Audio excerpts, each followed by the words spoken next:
Well, much to Wynn-Anne's chagrin, I said, we saved the best for last. Oh no. We're all tired. Like, why did you save me to the end? I'm exhausted. Well, just a quick rundown of today. We've got our workshop with Wynn-Anne Rossi today. This is a really special one because it's a really great one for teachers as well. So I'm really excited because I always learn something amazing from Wynn-Anne's sessions. And then at 10:30, we're going to have a couple more adjudications in this room. It'll be a little bit more relaxed environment in this room for those. And then we'll have a break for lunch. And then at 1:30, we're going to be back up at the Montpelier Performing Arts Hub for the final session of Brendan's classical improv, the later years. We'll call it, is that accurate? Classical improv, the later years? Recent-ish. Recent-ish. And then that will be maybe a little bit shorter today, so that our festival participants have a little bit of time to run their fingers on the piano up at the hub. Our best of recital, which will feature one piece from each of our festival participants from their performances, as well as all of our teaching artists picked out a little piece to perform as well today. And then after a recital, our external motivation for the day is a pizza party. So we're going to remember to order pizza.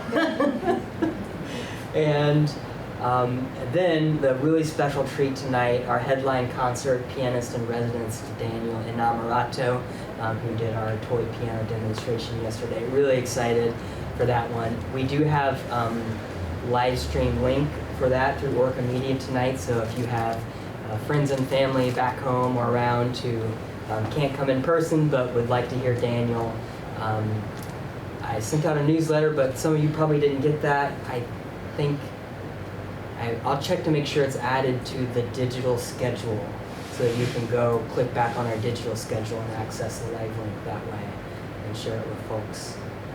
I think that's it. Am I missing anything? That's a rundown. Okay, we're ready. Wynn-Anne Rossi. Well, thank you very much. I'm clapping for myself.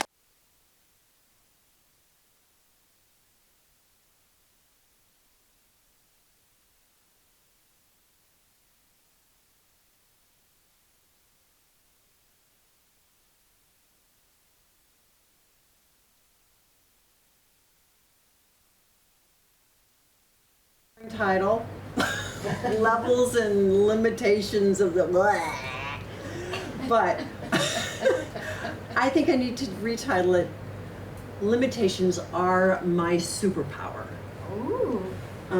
Because the more I thought about this, oh man, they're totally my superpower. We are many, many things in this life, and we got to figure out who we are in the moment and what we've got to do and what our limitations are. And that starts with being human. We've got fingers, we've got toes, we've got a nose, we've got eyes, we've got ears, but we don't have a lot of things that aliens have. The aliens in outer space, I'm sure, have other things that they have to work with, but we have only particular things as human beings, and we have to work within those limits. So we start with what we have as a body.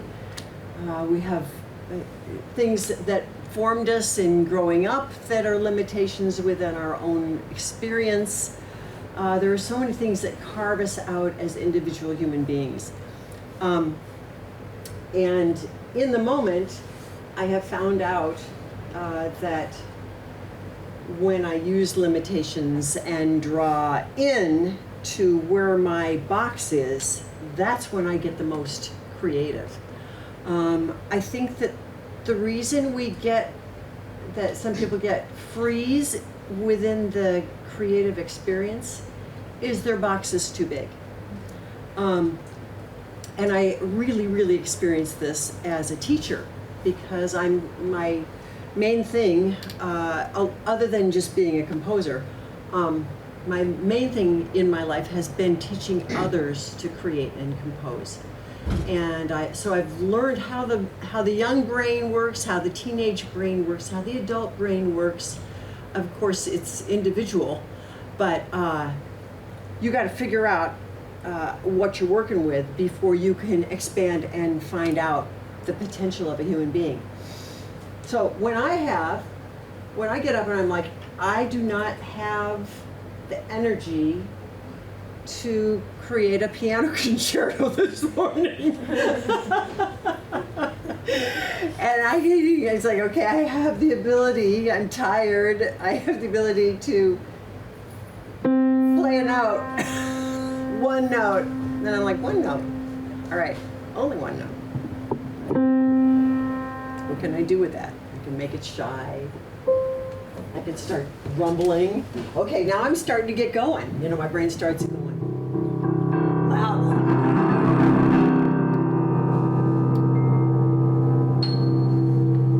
And my brain starts to expand, and I figure out where the box is. And then I start pushing. And a lot of my writing has been educational in nature. And so when I'm given the limitations of a particular level, I figure out, okay, we've got little tiny fingers, they can only get this big, and they don't know how to read yet, and you know, I start understanding the limitations of the level, and then I start pushing out within that box. I can't get outside the box, but I can push on the sides and say, well, maybe they can't read yet, but they can certainly listen, and yeah, they need a finger position, but what if I put the finger position at the top of the piano and the bottom of the piano? What's that going to do? And I find the ways to get outside of that box. Well, I'm not really outside the box, but I'm pushing at the walls of the box. Choice is a very strange thing for human beings. And it's too hard when we have too many choices. I remember my grandfather, a very kind, gentle man who survived being a surgeon on the front lines in World War I. So imagine the horrors of that. But he was just a very kind, gentle spirit. And I remember him talking about going to Florence, and they were doing a study as doctors in that area because they kept having these people come into the hospital because they would go into the art museums and look at all the art on the walls and collapse. Their brain would shut down and they would faint in the middle of the art museum. And this was not an uncommon thing. And they tried to figure out what the heck was going on, and they realized it was simply overload. In the same way that when somebody's an immigrant and they come in and experience an American grocery store for the first time. I had a friend in LA that worked with Asian immigrants that had been in rural situations, and they would faint in the aisles of grocery stores and have to be revived because their brain was overloaded with choices. So I was raised in suburban Midwest, and I was told at a very young age, you can be, you can do, you can have anything. And that was a complete myth. It's really terrifying to think you can be anything, because you're like, do I want to be an astronaut, or do I want to be a composer? Do I want to be a bum? Or it's like, oh, there's too many choices, and you can do anything. I don't know what I want to do. It's just like our poor little brains can't handle that much. So we have to simplify and figure out what our limits are so that we can work within that. And the limits can be cultural, they can be physical, they can be in our own minds, and it's moment to moment. So I will give you a piece of wisdom that I want you to absorb, because this is maybe the most important thing I say during the entire session. And it came from my son when he was about 20 years old, and I couldn't decide between two things. I think it was very simple. It was like a menu thing. I couldn't figure it out. And he said, Mom, when you have two choices and you can't figure it out, it doesn't matter. And that sounds so simple, but it's so important. Because the more difficult the situation, the more difficult the choice, whether you're dealing with, should I start with A or G, the more difficult the choice, the less it matters, because they're both going to work. Do I move to Seattle or do I move to Montpelier? Seattle has this and this. Montpelier has this and this. I don't know. It doesn't matter. Flip a coin. Just do it. That is very, very helpful. Hi. That's very, very helpful in the creative process. It doesn't matter. Just jump off the cliff. So let's do a warm-up.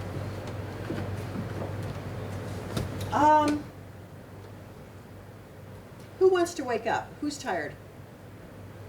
You're not tired. You're totally not tired. You just like, hey, we were like jamming before. You were not tired.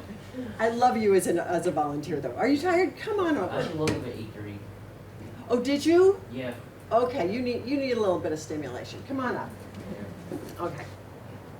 Can we share the bench? Is that okay with you? Yes. All right, okay. So, the thing is, we have to follow a box. Okay, that means I'm going to give us a rule, and we can go any place we want to with that box, but we have to stay with that box. So how big do we want to make the box? Let's do just the group of 2 black notes. Does that sound good? Yes. All right. So I'm going to say, okay, I kind of feel strong right now, so I'm going to go strong. Okay, that's my sentence. So can you make some kind of expression with 2 notes that's different than mine?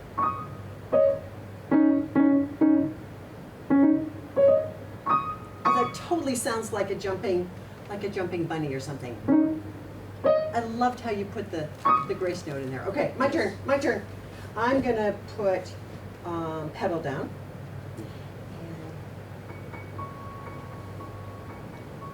I'm gonna do a pattern. That's all. Okay, what's your idea?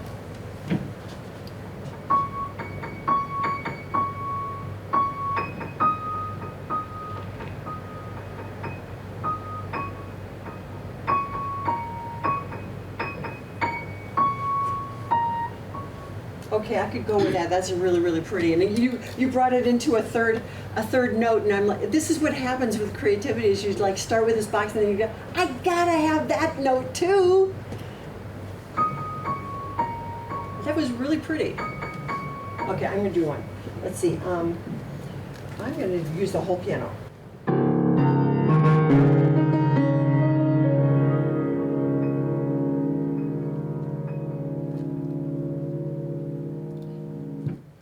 Space. You get one more.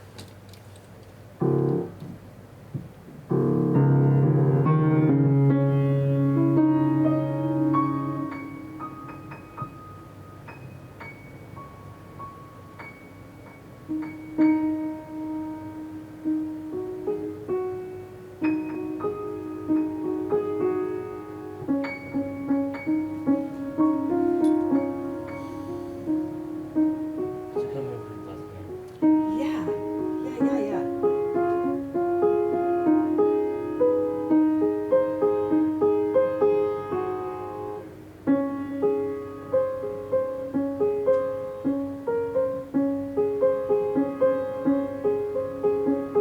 It's a really pretty sound. I like that sound. Okay, we're getting away from the 2 notes though, aren't we? And you know what? That's one of the hardest things is staying within the box. But as soon as you're like warmed up with the box, then you get to like push that out a little bit. Thank you.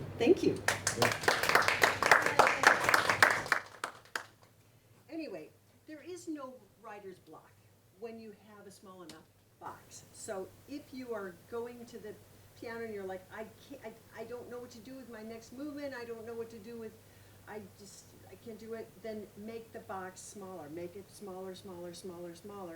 And then you start having all this freedom because you're inside this like cozy little comfort zone, and you can create to your heart's desire. And when you're ready, you can begin to expand out from that.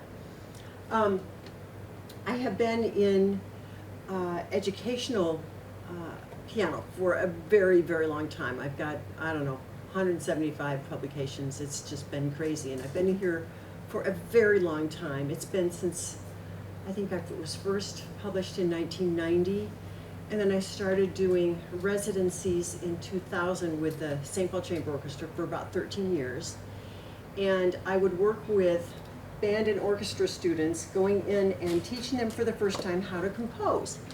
And what the Chamber Orchestra gave me, the direction was, go in, teach them how to compose. You only have 10 sessions that are an hour long. Some of them don't read music, some of them do read music, some of them play string instruments, some of them don't play any instruments. Work with them all, create and get them all to write something, and then take all of their compositions and make an orchestra piece out of it. And that's like the horror, that's the horror thing. And unfortunately, I did a good job the first time, and then they're like, come back, come back. And I'm like, so hard. And it was the opposite of what I'm saying right now, because I would have 30 musical ideas and 3 weeks to write an orchestra piece, and in a position where I had way too many ideas to work with, and most of the ideas were not very good because they were the first time that anybody had ever composed. So I had to figure out how to take 30 ideas and make the box smaller.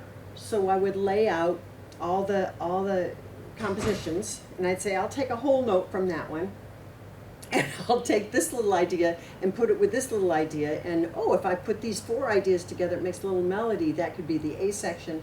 And so I had to organize in such a way to make that box smaller and smaller and smaller and smaller until I could breathe and begin to write the piece. So part of our job as creators is to figure out how to make that box small enough. I love what you're doing with dance, with the small motions, and starting with where you are in the moment and finding out the box of who you are in the moment physically. Well, we have to do that also as creators. We have to figure out what our environment is and change the environment if it's not working, make it smaller so that we can handle it, and then do our thing. So I thought it might be helpful to kind of take you through kind of a whirlwind tour of the different levels that I've worked with and how I pushed against the boundaries, so that it gives you an idea within your own creative field or wherever you are in your creativity to figure out how to do these things. And I will basically first talk about the composition aspect, and then we'll end with some improv, also with kind of what we were doing, Ethan, with you, with just having boxes and working from that. I have a lot of resources because I've been around a long time. So if you're interested in following up on the things that I talk about today, I've got 1-minute creations on YouTube. I've got Wednesdays with Wynn-Anne, 2 seasons of that, and I've got, of course, all my compositions. So there's a lot of follow-up that you can get from this session. Anyway, let's start with early elementary. So we're talking about very, very young kids that don't know much about the piano. Now, most piano teachers will take a new student and sit them at the piano and say, this is middle C. Put your thumb on here and 1 finger per note. This is how I was taught. 1 finger per note, and then put your other thumb on middle C and then you have all of these notes to work with. You have, wow, how exciting is that? So when the publisher comes to you and says, you have these limitations, you have to work with 5-finger positions, because these kids don't know what they're doing. They don't know how to move their fingers. They don't even know how to go up and down. So these levels are very important. They're very important.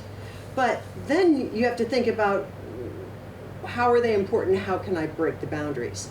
So I'm going to start with I have a group called Fun and Games, and I did 3 books of these. This was kind of a way in which I came into the industry, because I wanted to change the piano studio. I didn't want other piano students to have to go through what I did, because I loved piano, but what I loved about it was making sound. I didn't particularly like piano lessons, just figuring out how to play, you know. I've never liked coloring books. I don't like staying in the lines. So I liked making sound and making imagination, as I mentioned yesterday at your session, Naomi, about my mom making up stories. So that was what I really loved about playing the piano. So I wanted to bring that to young creative minds. So, okay, so I can only stay in a 5-finger position. All right, I can do that. So in this case, I'm going to put the pedal down because I would be able to hold that, or they can stand up and play the pedal. Even I'm a little bit too tall, but they're just like the right size to stand up and push the pedal down. So I have a lot of my young students stand up during their lessons. We don't even use the bench. So we've got this, and they're looking at watching ups and downs.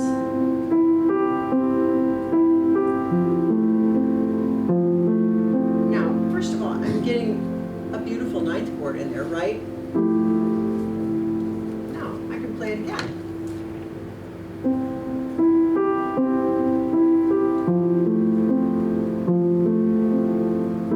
So messing with the notation and being able to flip it. Crazy carousel, I have to keep them in a 5-finger position. You can write the fingerings. But what if I just do my little fistings?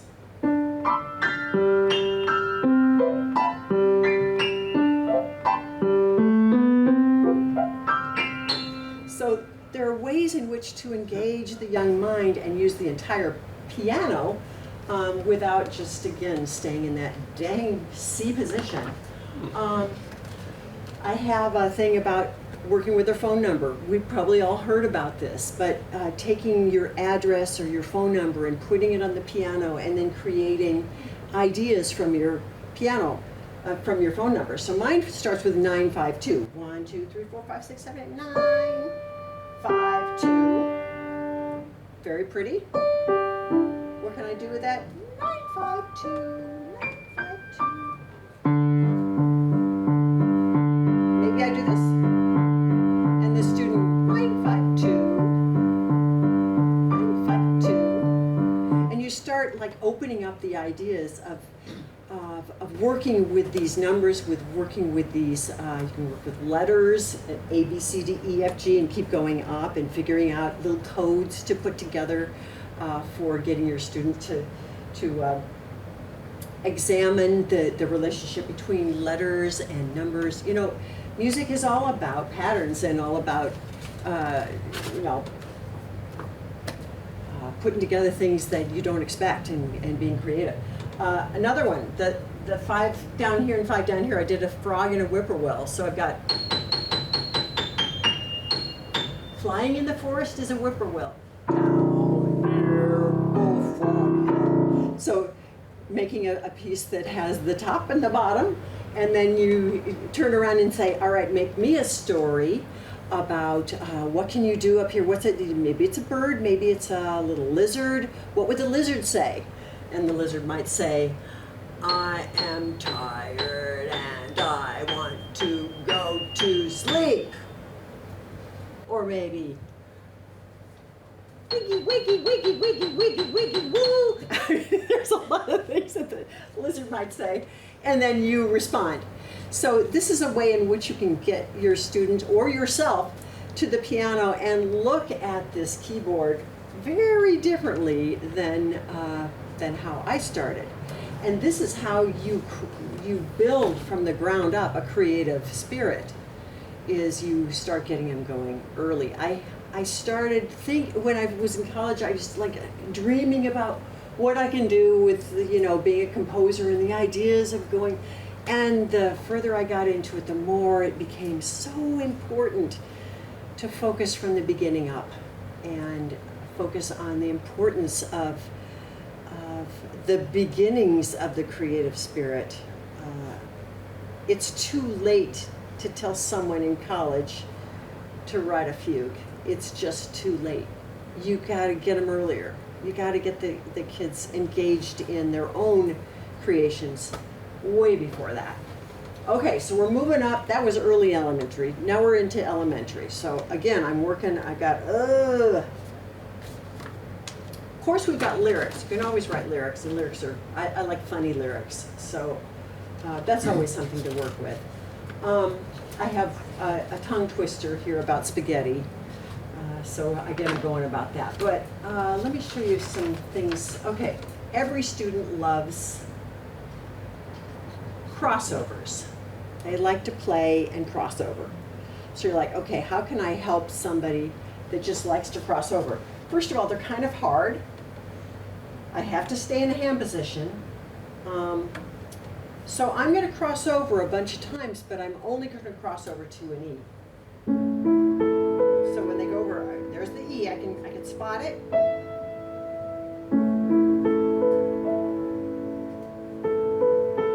All within a hand position.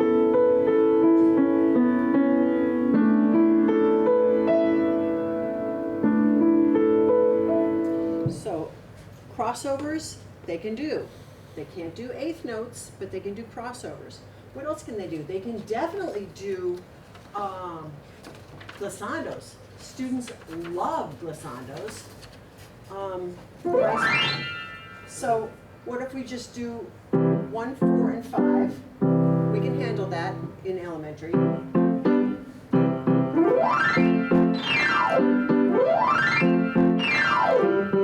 And on from there. So you get the kids involved with different ways to move the keys and have fun with the keys. They can also do jazz really early, do jazz sounds. This is in a simple hand position.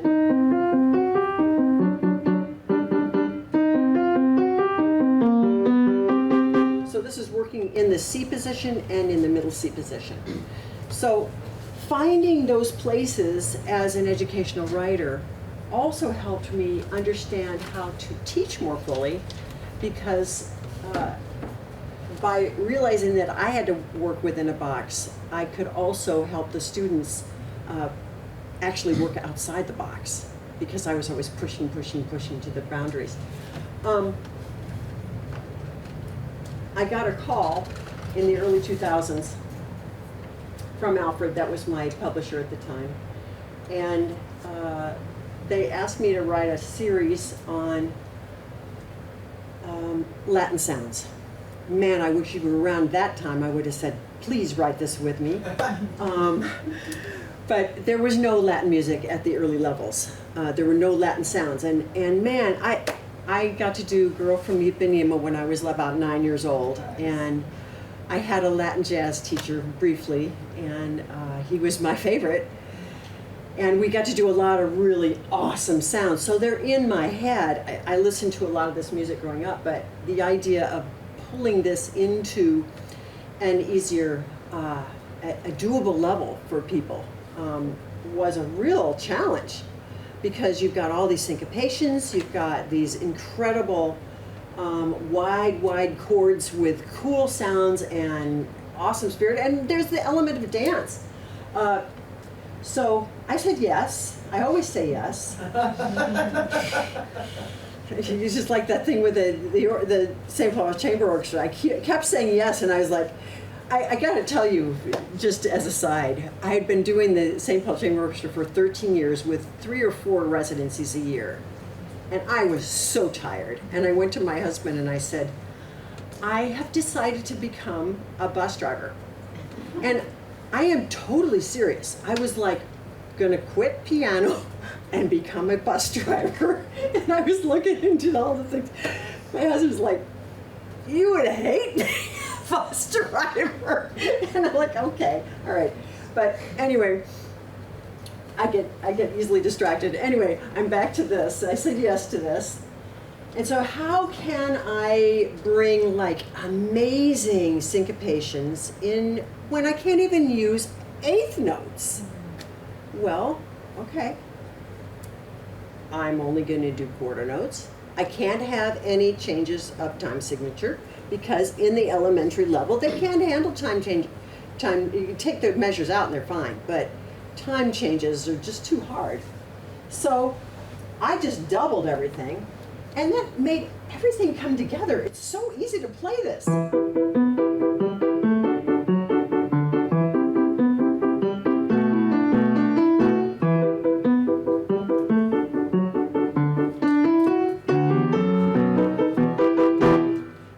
We've got this thing. Really, really nice syncopation. Not really syncopation, but great rhythm. Dotted half note, quarter, 2 half notes, and anybody can do it. So finding those ways in which we can make something difficult feel easy is always an element of limitation that's so important.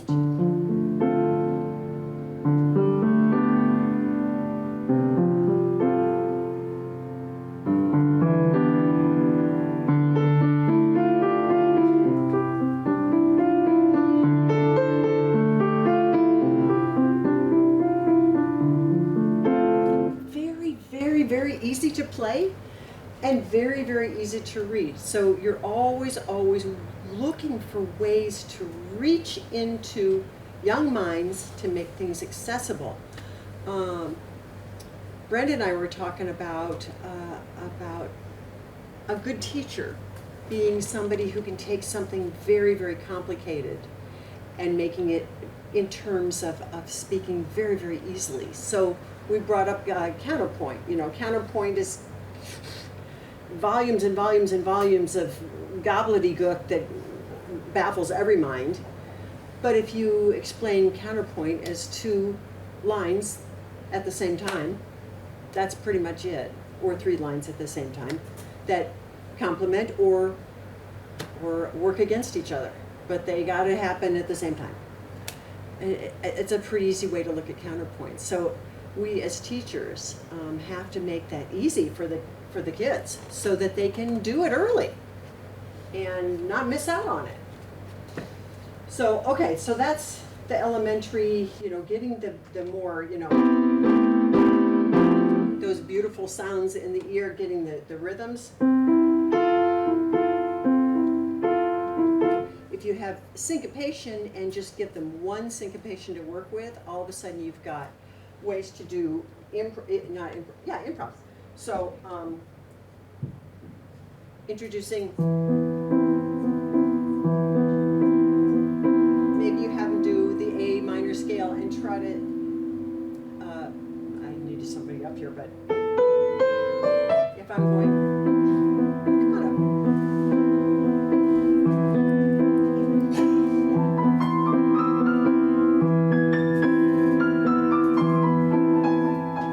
Yeah, so da-da-da-dum-ba-dum. So if you match my rhythm, ba-da-da-da-da-da, ba-da-da-da. And if they can't get a simple rhythm, just give it some words.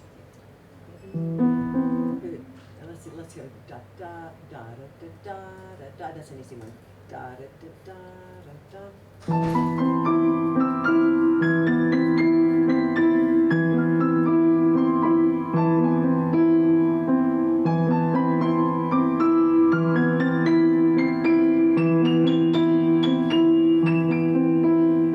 Beautiful, beautiful. Okay, let's write a piece together. So whittling it down so that you're giving them one syncopation to deal with instead of an entire, you know, rock piece or whatever.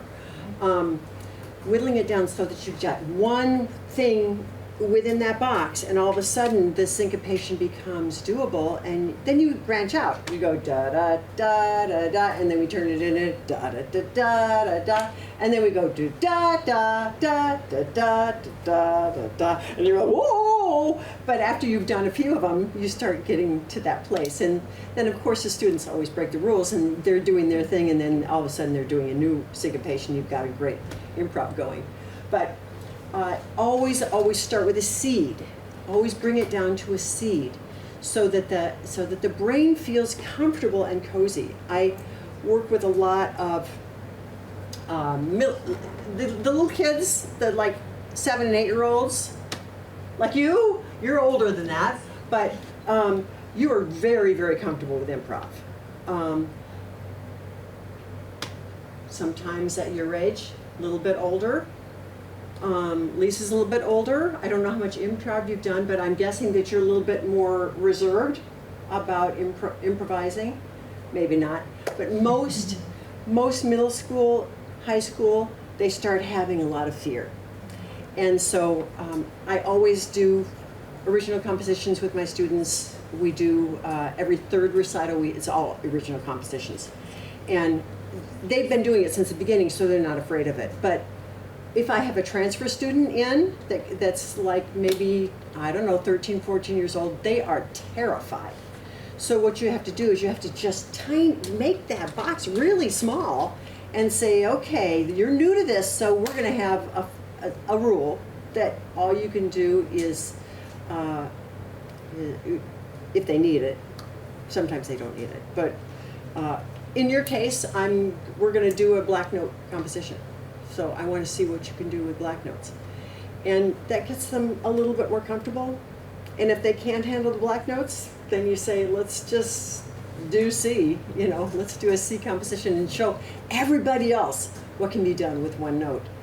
So the smaller you make it, and this is not just for students, it's for you in the creative process. Anytime you go and you're like overwhelmed and you're like, I can't,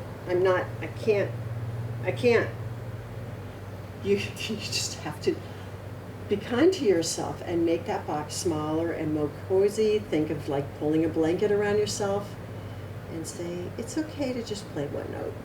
It's okay to start with a whole tone scale. It's okay to start with all soft. And all of a sudden you're like, okay, I can do this. And then I got another cup of coffee and I can do this. And then you're like, oh. So usually the problem for me is my brain's always like this. So that's my question to you, is because you are writing for a publication that has a goal that is a level for specific ages and a specific level of student, you are now restricting yourself as a composer to that small box. Yeah. How does it feel when you are playing those Latin sounds and getting excited, and then eventually you want to expand that, but for that particular publication you can't? Do you have multiple versions of a piece that sometimes you are like, okay, this is going to be my personal one, and you expand that one, and then you go back to how do you manage, staying in task and your creative brain? Well, that's a very good question. Thank you. Luckily, people like series. So often I'm given, we will be doing 4 books or we will be doing 8 books. So I can expand up to the next level and to the next level. And the highest level only goes to about late intermediate. So I can take it beyond that. But dang it, I really am motivated. Talk about motivation that we were talking about. I'm really motivated about reaching people. So many times when I get into the higher levels, which are like the theme and variations, it's reached maybe 20 people. And the lower levels are reaching thousands of people. So it's very motivating for me to reach the younger population, not only because it's great for them because they don't have these materials, this stuff isn't available unless I write it. So that's fulfilling, but it's also fun for me, motivating for me to reach really a crucial age. So I'm not terribly frustrated by it, but I do write the harder music for people like you. But it's very very nice to see that you have this catering and this care for who's receiving the music. Yeah, a lot of times I was involved with the American Composers Forum for many years, and most of the composers within that realm were really, really obsessed with their self-expression. And they weren't thinking about the audience. And I don't know if that's a good thing or a bad thing, it's just what it is. But most of them are thinking about, what do I have to say, not what do they need to hear. And I don't see that as a breach of integrity at all. I see that as servicing. I see that as, you know, we have many, many personalities. That, you know, I'm a teacher, I'm a composer, I'm a mom, you know, I'm a friend. There's lots and lots of parts of me, but when I'm in the teacher mode, I really care about this. You know, I don't feel it as something that is pushing me down. But that's because I'm in the teacher mode. You know, if I'm in the composer mode, I'm like, I'm not going to do this right now. I don't know. I don't agree with myself. I am in the composer mode, you know, so it's just, it's figuring out how to have impact in the world as creatives. And each person needs servicing differently. That's what I like about private teaching. I love private teaching because I'm dealing with one person's, well, neurodivergent applies to almost everyone, and figuring out what makes them tick, what makes them open up, what makes them, you know, electrify and want to do more. So diving into that is extremely exciting for me. So it depends on which hat you're wearing, you know. So I was lucky in that there were so many pieces in the piano literature that were missing, like no Latin sounds. I would have killed for that as a kid. I love those sounds. I would have done anything for that, and they just weren't there. There was no written jazz, you know, except for Martha Meir. Martha Meir, some of you know her name. She had a little bit, but they were specific to a particular style of jazz. There wasn't this sense of comprehension. So now we have it. We have, a kid can find out the difference between, I don't know, bebop and hard bop, you know, by exploring written jazz, and then they can expand from that and start to improvise on that, and that's when jazz becomes jazz. But having those tools to be able to get those sounds in their head is so important. If you don't know what a Latin sounds, if you don't know that sound, you're not going to put it into your own writing. You're not going to put that. You're not going to listen to it because you don't have any connection to it. But you have to get those gorgeous sounds and syncopations into your head before that opens for you. So same thing with jazz. Being classically trained is so important to have that written jazz. Some people will never ever improvise, but if they can get those sounds in their head, they might be one step closer to taking a little risk here and there to all of a sudden start doing something. I didn't improvise for a very long time until I started dealing with some of these sounds, and I'm like, well, yeah, I can do this. But you have to have that sense of engagement and interest. So I was lucky because I got in as doing the Latin stuff, and then the natural progression was to go to the written jazz, and then international dance. I've got a whole thing on international dance, which I love to dance. So you just get to that next one, and you're like, what's missing? What do 5-year-olds, what do 10-year-olds not have? They don't have enough of what Brendan brought out, which was that awesome thing. I got to get my hands on that with the easy notation for fisting and stuff. Oh yeah. They don't have that. Is it on this? I don't remember. But the Kurtok. Yeah. I mean, man, I want my hands on that. I tried to write something like that with Kevin, but they had this idea of a 5-book series, and then they, whittled it down to 1 book, and then so it died on the vine. Some things just die on the vine. That's the other thing when you're being creative. Lots of things die on the vine. It's fine. Let them go, so that you go on to the next thing. Yeah, it's okay. It's okay for that. I throw so much stuff in the garbage, and I don't care about my past compositions. I can put them all on a bonfire. What matters right now is what I have to say in this moment.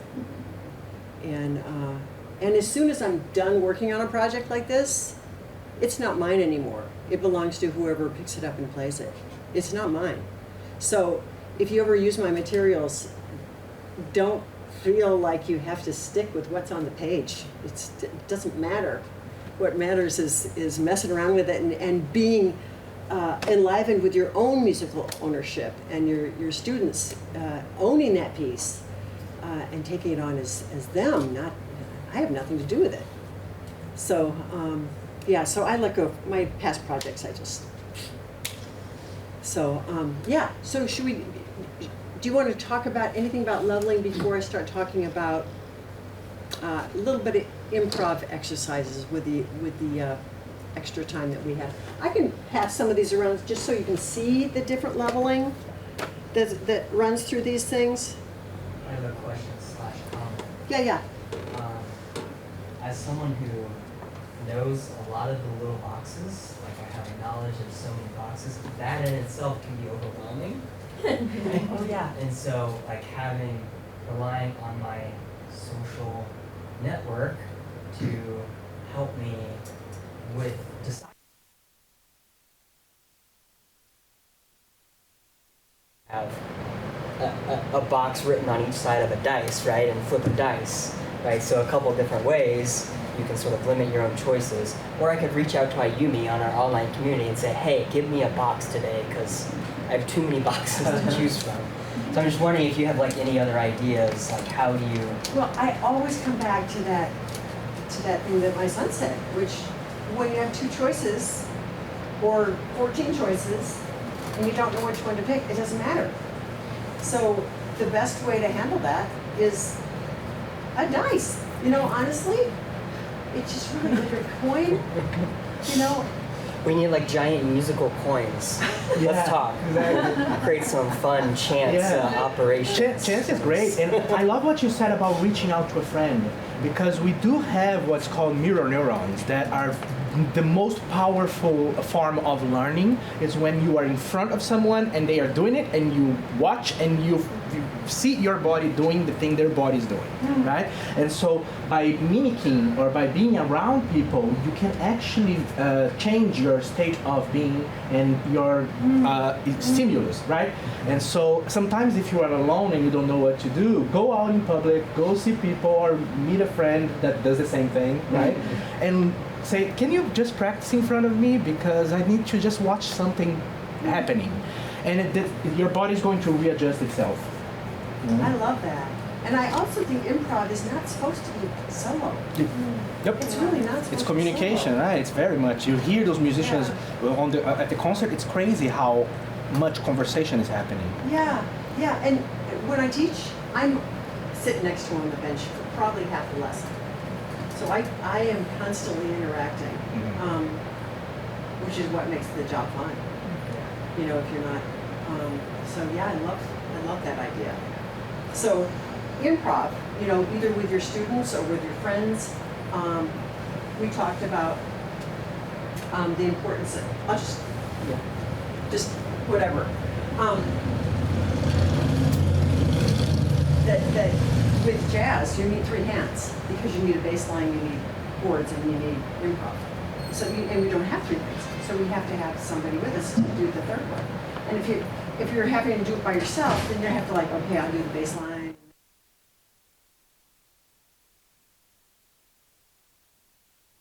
Like, it's just too much. We need 3 hands. So get a friend to do it with you, and they don't have to know piano. They don't need to know piano. Show them how to do those 4 notes. You know, and say, you do that. Boss them around. You did that. And then you do your thing up there. And then you say, you do this. You know, and then all of a sudden you've got this like awesome buddy that can play with. And of course, if you've got a sister that can play piano, that can really do stuff with. So if you don't kill each other. So I have this this thing called 1 minute creations, which I started with 3 minute creations, and then I realized it was way too long. So 1 minute creations it's just a way to interact and do something creative at the beginning of every session, either with yourself or with your student, or with your friend. It's a way to get yourself in the creative part of your brain so that you're not trying to do your pieces right. So to get in that creative brain first. So I did these for myself for years, and then I realized, why am I not doing this with my students?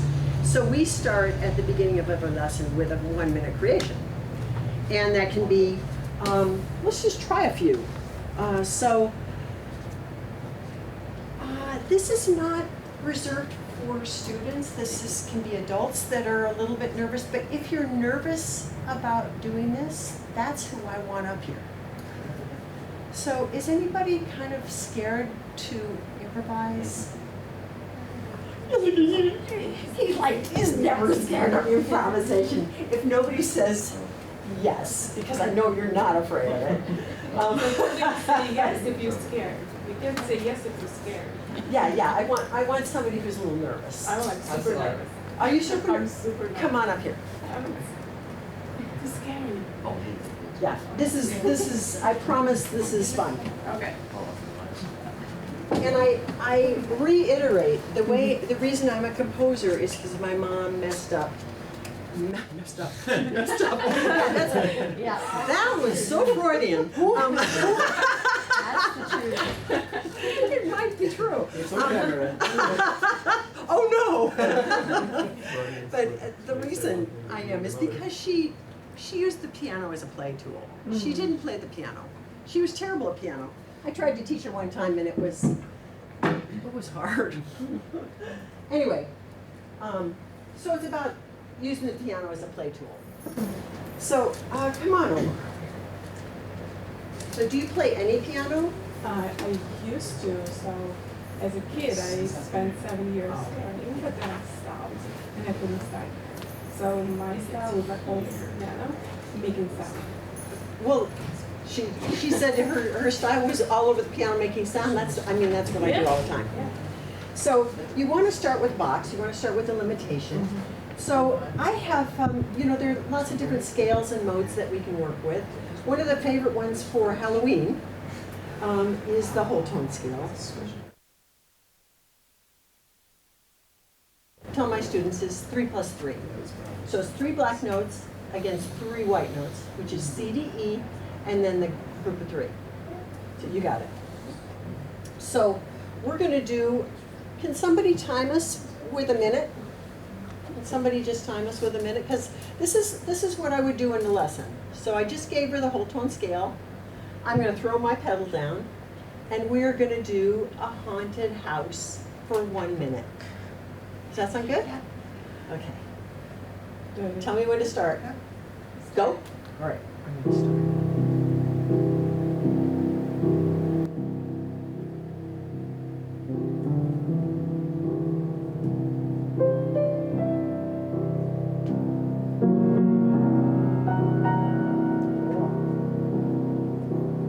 Now you go first.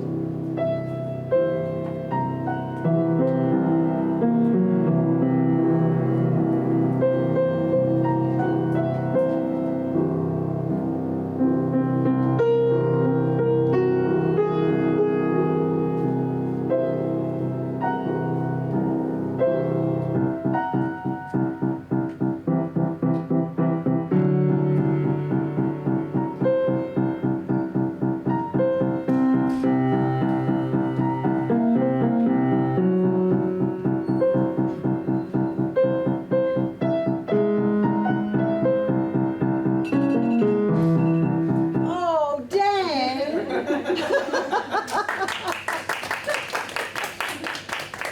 And I always feel that way when the minutes. I have a little hourglass, and I put it up in the piano. We only got a minute, and we always moan when we run out of time. We're like, not enough time. Okay, we're gonna do another one. Okay. Do you see the 2 black notes that are wide? Do you see that? So we're going to take the white notes on the outside of those, and so that we have this sound. This is what we're going for. Do you see that?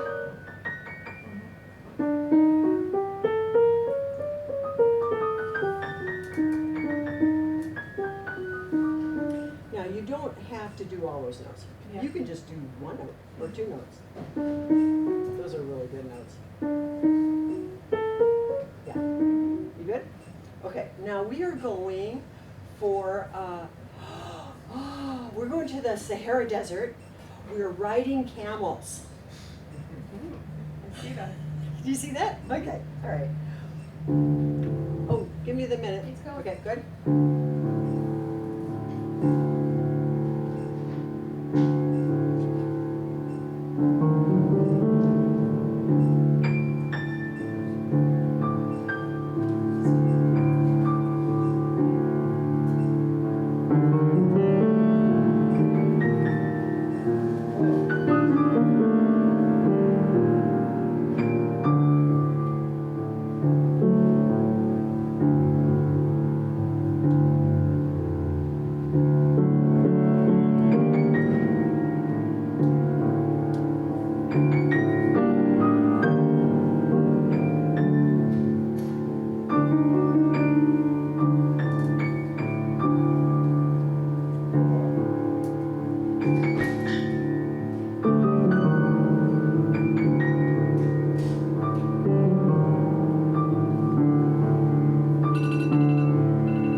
Good job. Good job.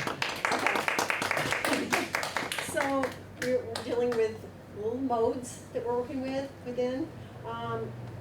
Black notes are really super easy to work with. So let's make waterfalls. Nice. Does that sound good?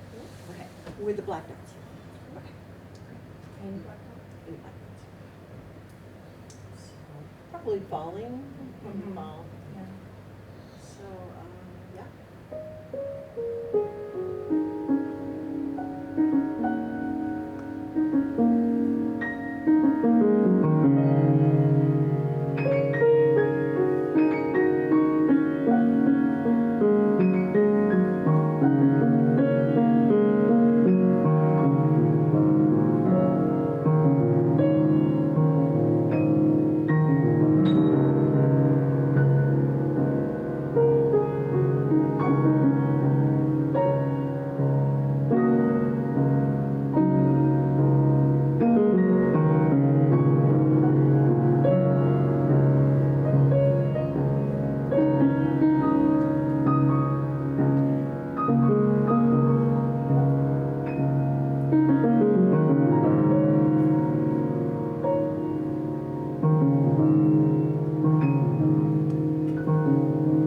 At the end?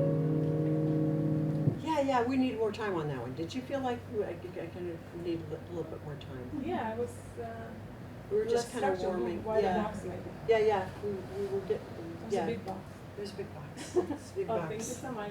Anyway, that's the idea, is just to say, thank you. So the idea is sitting down for when you're ready to compose, when you want to have a nice day of making stuff.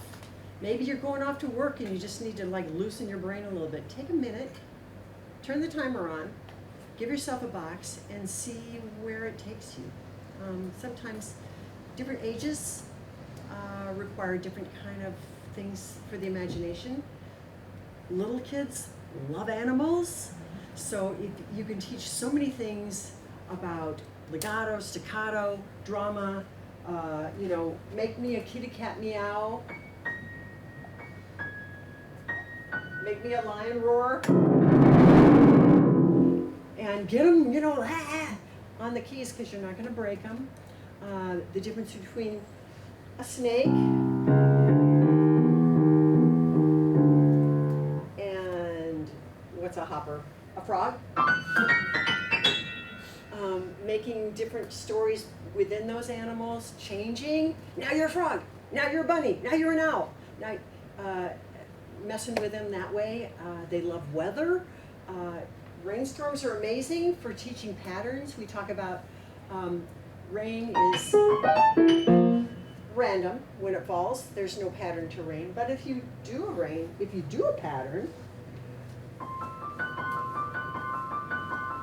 all of a sudden it sounds like rain. I don't know what that is. Sound is very powerful. And so you get to teach them patterns. You can teach them about thunder. You can teach them about lightning. You can we talk about snowfall. I work in groups sometimes. We do snowfall patterns down the keys. And everybody has to do a pattern that repeats itself all the way from the top to the bottom. And then we make a blizzard by everybody doing the snowfall flakes falling at the same time. The ideas are endless.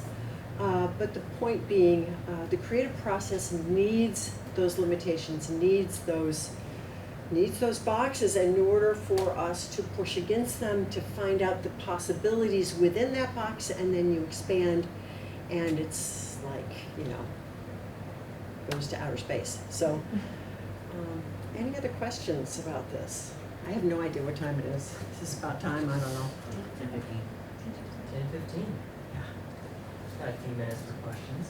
Yeah. So, questions about how to get jazz going. Oh my gosh, giving them that beautiful, if you heard me in making the jazz scale, by giving them a formula to work with, making that jazz scale helps a lot. A formula with the walking bass, it doesn't, obviously walking bass can go anywhere, but if you give them a 4-note walking bass that's, whole, half whole, you've got 4 notes that you can do against, you teach them a couple of non-root chords, and all of a sudden you've got them sounding like real jazzers. So finding that way to start them out with small boxes, and then they will take it from there. I have a question. Yeah. When something comes up that sounds really good and you want to keep it as a pattern, I tend to forget what it was as I move on. And then I give myself a really hard time, like, I can't do it. Yeah. That's a very good point. We talked about that in another session. I can't remember what it was, but the importance of writing down when it actually works. Because usually 9 out of 10 times you're like, it's good, but not keepable. But if you find like an idea that you're like, whoa, I need this, then I often use non-traditional notation. I don't even get a staff paper out and write it down. I don't. It's too much work. So I just take a piece of scrap paper or my phone. I text myself all the time. Wynn-Anne. Dear Wynn-Anne. A, D, C, E flat. Long, short, long. What I tried is making a voice memo of me singing it. Oh, that's a and good thinking, idea. I'm going to go back to it Yeah. and figure out how to play it. Yeah, that's great. That's great. We learn from each other with these things because it is. We all kind of remember these things differently. I forget everything, Yeah. so usually I just make it up again. But and sometimes it works, sometimes it doesn't. But I forget everything. So I love the idea of little notes to myself. Just like writers do that all the time. I've had some students have given me some little notebooks that have staff paper on this side and pretty little pictures, and I'm like, oh, thank you very much, and then I never use them. So I could though, I could keep that in my purse. Sometimes I come up with ideas, and when I'm on an airplane or something, and I'm like, I kind of like to pursue this. So I usually just send myself up. Yeah, it happens a lot, like when you're driving or in a moving vehicle or train. It actually helps you bring the mood along. So, and we don't have any pianos. Yeah, we were laughing yesterday. Ayumi, Stephen Sondheim is amazing as a writer, and I read one of the books about him, and it talked about his creative process, and he has a cot, or he had a cot, where he would go to the work, and he wouldn't go to the piano and start fussing. He would go to work, and he would lay down in his cot. And then he would get to the place where he's just falling asleep, and right at the edge of falling asleep is where his best ideas were. So he would really, I just think that's very funny. So the way that he got his best ideas was taking a nap, almost taking a nap. So It could be a brainwave, you know, it's Yeah. kind of brainwave when you're Yeah. almost asleep, so it's creative sound. there was a story about, this is getting off subject, but Shostakovich, you know, had some injuries in the war, and he had a piece of metal in his brain. And he claimed at one point that he could tip his head a certain way, and he'd get musical ideas.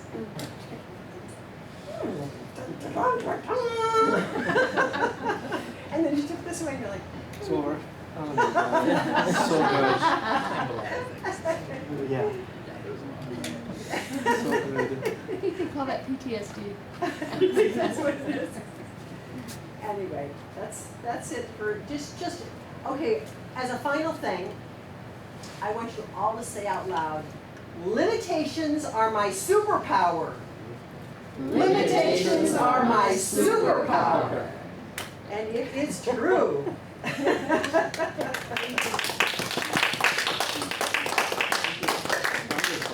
Thanks, Wynn-Anne. You're Thanks, everyone. We're going welcome. to take about a 10-minute break to reset our brains here, and we'll be back at 10:30 for a couple of adjudications here in this room.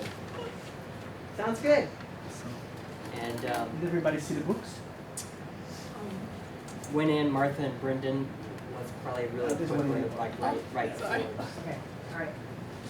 I also, Martha and I wrote prehistoric piano in the last year, which was super fun to collaborate. I'm only collaborating these days.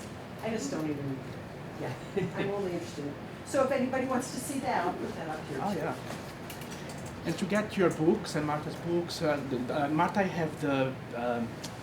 I got a paper from your concert that has the website, Yes, right? yes, so we yes, can yes. get your Yeah, books yeah, from there. yes, yes. And how about you? You are Yes, all over music the place. stores, Music yeah. stores, But- Alfred, and But online. if you want to know what I have, just find me, my website or YouTube will show you a lot. Ah, okay. So just Google my name and they'll all come up.